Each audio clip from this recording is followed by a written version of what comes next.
He had been missing for a little over 24 hours, and that's all I knew. I stood in the hallway, a few feet from the door, rendered motionless by the noise. Implicitly, I knew not to answer, subconsciously aware that I wasn't ready for the grim reality on the other side.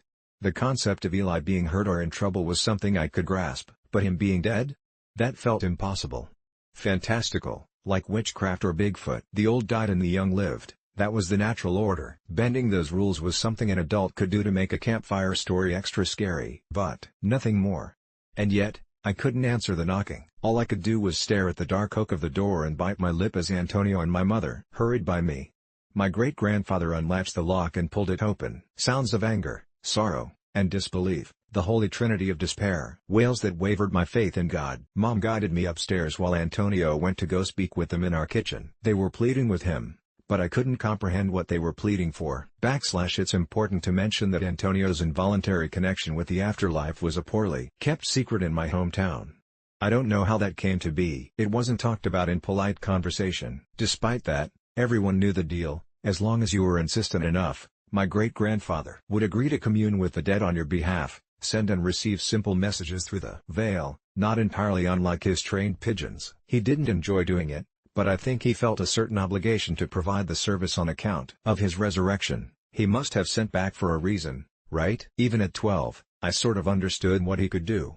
Not in the same way the townsfolk did. To them, Antonio was a last resort, a workaround to the finality of death. I'm sure they believed he had control of the connection, and that he wasn't putting himself at risk when he exercised that control. They needed to believe that, so they didn't feel guilty for asking. I, unfortunately, knew better. Antonio lived with us since I was born. Although my mother tried to prevent it, I was subjected to his episodes many times throughout the years. About an hour later, I fell asleep in my mom's arms, out of tears and exhausted from the mental. As I was drifting off, I could still hear the muffled sounds of Eli's parents talking to Antonio downstairs.